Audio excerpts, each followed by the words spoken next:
새벽기도에 오신 새물의 성도님들을 주님의 이름으로 환영합니다. 다 함께 12월의 새물의 기도로 하나님께 기도 드리시겠습니다.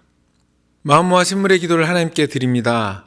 먼저 우리 믿음을 고백합니다. 아들을 낳으리니 이름을 예수라 하라. 이는 그가 자기 백성을 그들의 죄에서 구원할 자이심이라 하니라. 아멘. 우리를 위해 아들을 보내주신 구원의 하나님, 사람으로 오신 예수님이 나를 죄에서 구하시는 유일한 구원자이심을 고백하며 감사와 찬양을 드립니다. 교회와 예배를 위해 기도합니다.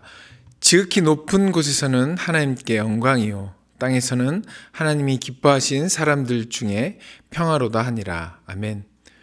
우리를 구원하시는 사랑의 하나님, 성탄의 은혜가 온 교회 위에 가득하게 하시고 거룩하고 아름다우신 주님께 기쁨으로 예배하게 하옵소서.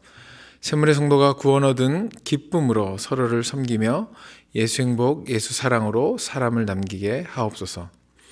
목장과 성도들을 위해 기도합니다. 보라, 처녀가 잉태하여 아들을 낳을 것이요 그의 이름은 임마누엘이라 하리라 하셨으니 이를 번역한즉 하나님이 우리와 함께 계시다 함이라. 아멘. 임마누엘 되시는 하나님 아버지, 새물의 목장마다 하나님의 임재를 경험하게 하옵소서. 언제나 함께 하시는 주님을 본받아 함께 웃고 함께 울며 함께 기도하는 목장이 되게 하옵소서. 건강이 연약한 성도들을 치유해 주시고 여러 고난과 고통 중에 있는 성도들에게 주님의 손길이 함께 하옵소서. 다음 주에도 청년들을 위해 기도합니다. 집에 들어가 아기와 그의 어머니 마리아가 함께 있는 것을 보고 엎드려 아기께 경배하고 보배압을 열어 황금과 유향과 물약을 예물로 드리니라. 아멘. 새물의 자녀들과 청년들에게 하나님을 알고 세상을 분별하는 참 지혜를 주옵소서. 하나님을 전심으로 사랑하는 보배로운 믿음으로 오직 주님만 높이고 경배하게 하옵소서. 진학과 취업과 결혼 등 인생의 여정을 주님과 동행하며 주의 복을 누리게 하옵소서. 전도와 선교를 위해 기도합니다. 이는 한 아기가 우리에게서 낳고 한 아들을 우리에게 주신 바 되었는데 그의 어깨에는 정사를 메었고 그의 이름은 기묘자라 모사라 전능하신 하나님이라 영존하시는 아버지라 평강의 왕이라 할 것임이라. 아멘. 왕이신 하나님, 대한민국을 다스려 주옵소서. 이 나라의 정의와 공의가 서게 하시고 하나님을 경외하는 지도자와 백성이 되게 하옵소서. 선교사님들의 사역을 통해 온 열방이 예수 이름을 부르게 하시고 주의 평화가 임하게 하옵소서. 우리를 구하러 이 땅에 오신 예수님의 이름으로 기도드립니다. 아멘. 오늘 저와 여러분에게 주신 하나님의 말씀은 말라기 2장 10절에서 16절의 말씀입니다. 우리는 한 아버지를 가지지 아니하였느냐? 하나님께서 지으신 바가 아니냐? 어찌하여 우리 각 사람이 자기 형제에게 거짓을 행하여 우리 조상들의 언약을 욕되게 하느냐? 유다는 거짓을 행하였고 이스라엘과 예루살렘 중에서는 가증한 일을 행하였으며 유다는 여호와께서 사랑하시는 그 성결을 욕되게 하여 이방신의 딸과 결혼하였으니 이 일을 행하는 사람에게 속한 자는 깨는 자나 응답하는 자는 물론이요 만군의 여호와께 제사를 드리는 자도 여호와께서 야곱의 장막 가운데서 끊어 버리시리라. 너희가 이런 일도 행하나니 곧 눈물과 울음과 탄식으로 여호와의 제단을 가리게 하는도다. 그러므로 여호와께서 다시는 너희의 봉헌물을 돌아보지 아니하시며 그것을 너희 손에서 기꺼이 받지도 아니하시거늘 너희는 이르기를 어찌 됨이니까 하는도다. 이는 너와 내가 어려서 맞이한 아내 사이에 여호와께서 증인이 되시기 때문이라. 그는 내 짝이요 너와 서약한 아내로되 내가 그에게 거짓을 행하였도다. 그에게는 영이 충만하였으나 오직 하나를 만들지 아니하셨느냐? 어찌하여 하나만 만드셨느냐? 이는 경건한 자손을 얻고자 하심이라. 그러므로 내 심령을 삼가 지켜 어려서 맞이한 아내에게 거짓을 행하지 말지니라. 이스라엘 하나님 여호와가 이르노니 나는 이혼하는 것과 옷으로 학대를 가리는 자를 미워하노라. 만군의 여호와의 말이니라. 그러므로 너희 심령을 삼가 지켜 거짓을 행하지 말지니라. 아멘. 말라기 2장 10절에서 16절의 말씀을 가지고 경건의 삶이라는 제목으로 여러분에게 하나님 말씀 전하겠습니다. 말라기의 배경은 포로기 이후입니다. 성전은 재건되었고 제사는 재개되었습니다. 외형상 신앙은 정상궤도로 올라가는 것처럼 보였지만 언약은, 하나님과 맺은 언약은 일상으로 회복되지 않았습니다. 종교적 경건을 유지하기 위해 언약은 훼손되었고 누군가를 희생시키며 정의는 제거되고 말았습니다. 그런데 이스라엘 공동체는 이 모순된 상황을 문제 삼지 않았습니다. 그래서 하나님은 오늘 본문을 통해 그 모순을 신앙의 문제로 지적하며 관계를 희생시키며 유지되는 종교적 경건을 거부하신다고 말씀하십니다. 그러면 하나님께서 원하시는 경건은 어떤 경건일까요? 어떤 경건이 하나님께서 원하시는 경건의 삶일까요? 오늘 본문을 통해 하나님께서 원하시는 경건의 삶을 드러내시는 성도 되시길 소망하며 하나님 말씀 전하겠습니다. 하나님께서 원하시는 경건한 삶은 어떤 삶일까요? 첫 번째로는 일상의 경건함을 지키는 삶입니다. 오늘 본문은 일상의 삶 속에서 지키는 경건함, 특별히 결혼의 신실함을 지키라고 말씀합니다. 그래서 말라기는 결혼을 계약이 아니라 하나님과 맺은 언약이라고 말합니다. 하나님의 증언 아래 맺어진 영원한 약속, 즉 언약으로 언급합니다. 그런데 이스라엘은 이 언약을 신실하게 지키지 못했습니다. 자신들의 유익에 따라 이방신의 딸과 결혼을 하고 본래 결혼관계에 있던 기존의 아내들을 버리는 그런 일들을 빈번하게 행했습니다. 오늘 보면 11절의 말씀입니다. 유다는 거짓을 행하였고 이스라엘과 예루살렘 중에서는 가증한 일을 행하였으며 유다는 여호와께서 사랑하시는 그 성결을 욕되게 하여 이방신의 딸과 결혼하였으니. 오늘 본문에서 말하는 이방신의 딸은 단순히 이방 여인을 말하는 것이 아닙니다. 민족과 국적 그리고 문화의 차이를 말하는 것이 아닙니다. 생물학적 출신이 아니라 신앙의 소속이 어디인가를 말하고 있습니다. 누구에게 소속되었고 누구에게 충성하며 어떤 정체성을 가지고 살아가느냐가 핵심입니다. 다시 말해 삶의 최종 권위가 하나님인가 아닌가의 문제입니다.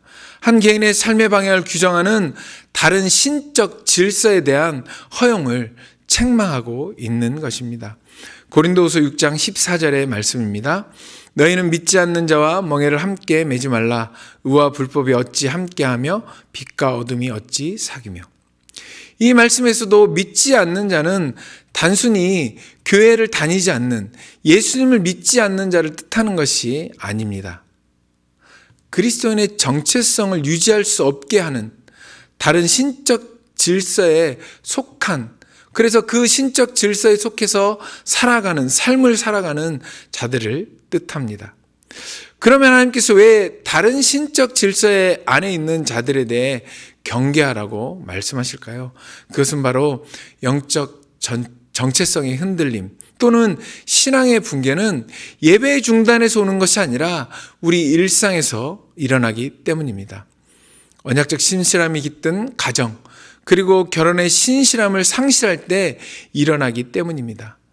제단에서 하나님께 드리는 예배와 제사 그리고 일상의 삶, 특별히 부부와 함께 살도록 만들 이 결혼이 하나의 언약 질서 안에 있다는 말씀입니다. 하나님이 원하시는 경건은 어떤 특별함에서 나오는 것이 아니라 일상의 그 결혼 가운데, 우리 가정 가운데 드러나는 그런 경건입니다. 그 경건의 삶을 잘 지키시며 이 땅 가운데 살아가시는 샘물동 성도 되시길 예수 그리스도의 이름으로 축복합니다. 하나님께서 원하시는 경건한 삶은 어떤 삶일까요? 두 번째로는 가정의 경건함을 세우는 삶입니다. 오늘 본문은 경건으로 위장된 폭력과 관계의 파괴를 지적합니다. 하나님께서는 이런 형식적이고 가식적인 경건은 받지 않으신다고 말씀합니다.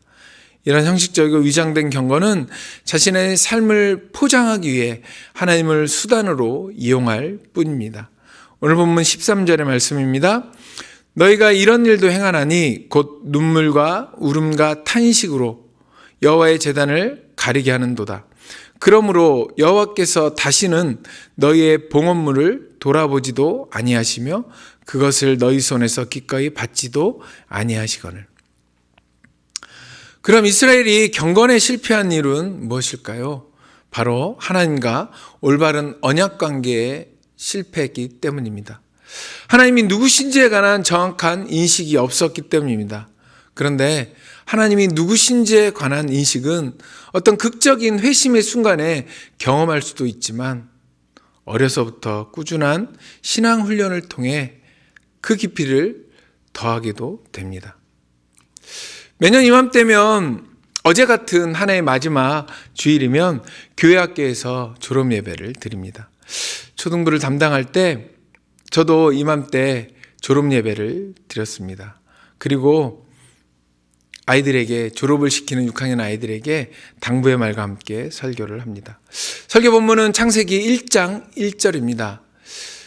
졸업식 때, 졸업 예배 때 창세기 1장 1절로 설교를 하게 된 이유가 있습니다.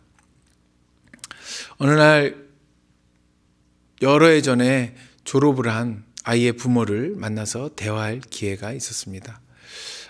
아이가 교회에 잘 출석하냐고 물었습니다. 그랬더니 그 부모가 조금 머뭇하더니 아이가 교회에 출석하지 않는다고 대답했습니다. 그 이유는 이렇습니다. 창세기 1장 1절이 믿어지지 않는다는 것입니다. 하나님이 이 땅을 창조하시고 자신을 창조하셨다는 것이 믿어지지 않는다고. 그래서 아이가 교회에 출석하지 않는다고 부모가 이야기합니다. 그 이야기를 듣고 참 많이 회개했습니다. 저의 부족함을 많이 회개했습니다. 그리고 그 이후부터 적어도 1년에 한 번은 창세기 1장 1절의 본문을 통해 하나님이 누구신지 그리고 나는 누구인지에 관해 설교를 하게 됐습니다. 그런데 교회 학교에서 아이들의 신앙교육을 하는 시간이 얼마나 될까요? 일주일에 정말 많아야 2시간 정도입니다. 그래서 신앙교육은 신앙교육의 1번지인 교회의 학교가 아닌 가정에서 해야 합니다. 가정을 통해 신앙의 전수가 이루어지지 않으면 신앙은 단절되고 맙니다. 누구의 잘잘못을 가리고자 하려는 것이 아닙니다.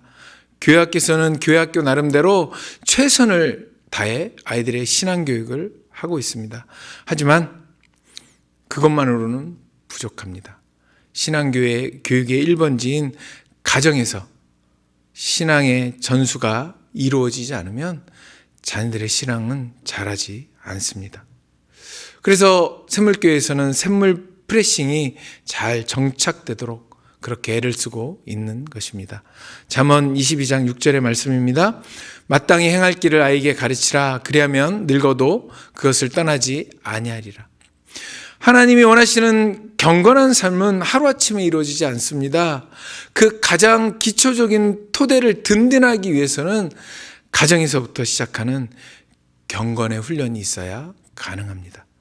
어려서부터 가정에서 비롯된 신앙의 훈련은 경건을 이루는 가장 기초적이면서 핵심을 이루는 근간입니다. 자녀들에게 또는 손자들에게 하나님을 가르쳐 주십시오. 그 하나님이 누구신지, 나와는 어떤 관계에 있는지 분명히 바르게 정확하게 인식할 수 있도록 가르쳐 주십시오. 그 하나님과의 관계를 통해 경건한 가정과 경건한 자손을 이 땅 가운데 이어가시는 샘물의 모든 가정 되시길 예수 그리스도의 이름으로 축복합니다. 하나님이 원하시는 경건한 삶은 어떤 삶일까요? 세 번째로는 공동체의 거룩함을 이루는 삶입니다. 말라기는 기본적으로 우리 그리고 너희 이렇게 공동체를 지칭하는 언어를 사용합니다. 하나님을 한 아버지로 모시는 언약을 기반으로 한 언약 공동체를 향한 말씀이라는 것입니다. 그래서 말라기 선지자는 결혼, 이혼 등 가정에서 일어나는 일과 사회 문제를 개인의 윤리 측면이 아닌 언약 공동체 전체의 분열과 언약의 배신으로 말씀합니다. 오늘 보면 10절의 말씀입니다. 우리는 한 아버지를 가지지 아니하였느냐? 한 하나님께서 지으신 바가 아니냐? 어찌하여 우리 각 사람이 자기 형제에게 거짓을 행하여 우리 조상들의 언약을 욕되게 하느냐? 특별히 오늘 본문에서 이 언약 공동체 전체가 하나님을 어떻게 기능적으로 이용하고 있는가를 고발하고 있습니다. 하나님은 결혼을 성립시키는 증인이었지만 이혼의 순간에는 침묵해야 하는 존재로 밀려나시는 상황을 묘사하고 있습니다. 그런데 이 불신앙의 본질은 종교적 정체성을 지키기 위해 개인의 삶을 희생한다는 것에 있습니다. 개인을 희생시키는 파괴적인 억압은 개인의 일탈과 윤리의 문제가 아니라 언약 공동체 전체의 신앙의 붕괴와 신앙의 일탈이라고 말씀하고 있습니다. 내가 속한 공동체는 혹시 누군가를 희생시키며 공동체의 경건을 유지하고 있지는 않습니까? 우리는 누군가를 소외시키며 우리라는 의식을 강화시키고 있지는 않습니까? 그런데 우리가 예수님을 주라고 고백하는 그 의미 안에는 돈과 권력으로 대변되는 세상의 가치관을 거부하고 하나님 나라의 통치를 함께 받아들이는 공동체적 실천을 포함하고 있습니다. 에베소 5장 2절의 말씀입니다. 그리스도께서 너희를 사랑하신 것 같이 너희도 사랑 가운데 행하라. 그는 우리를 위하여 자신을 버리사 향기로운 제물과 희생제물로 하나님께 드리셨느니라. 하나님이 원하시는 경건한 공동체는 누군가의 희생을 강요하는 그런 공동체가 아니라 우리의 주님이신 예수 그리스도처럼 내가 먼저 희생하고 또 누군가를 소외시키는 것이 아니라 함께 품어주는 그런 공동체입니다.